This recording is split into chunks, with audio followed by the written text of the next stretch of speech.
C'est un projet novateur que le ministère de la Santé vient de mettre en place. Depuis plusieurs années, le pays évoluait avec des méthodes classiques. Le ministère de la Santé veut désormais plus de résultats et être capable de décider en fonction de l'urgence.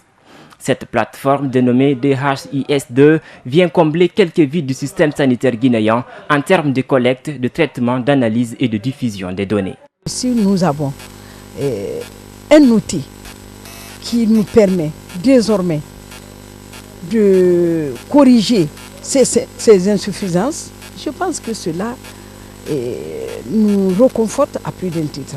Parce que désormais, nous saurons tous nos problèmes de santé à temps et nous allons prendre des décisions, des bonnes décisions.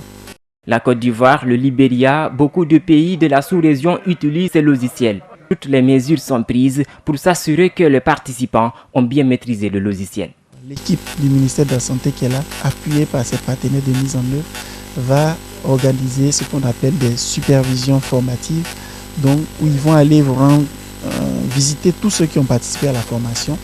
Et ces personnes-là vont être dans leur milieu de travail normal, sur leur ordinateur, dans leur bureau, dans le contexte où ils travaillent tous les jours. Et ils vont reparcourir les modules ensemble et s'assurer que les gens ont bien compris et que dans le milieu où ils sont, ils ont toutes les conditions requises pour pouvoir faire un bon travail. La première phase du projet a consisté à paramétrer l'outil DHIS2 précédé de la formation de l'équipe technique du ministère de la Santé.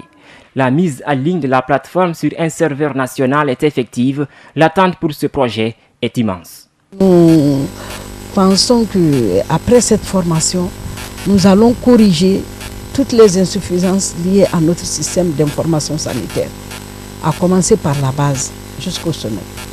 Ce projet est financé par l'USAID et concerne la région de Conakry en vue du pré-test de la plateforme avant son déploiement à l'échelle nationale.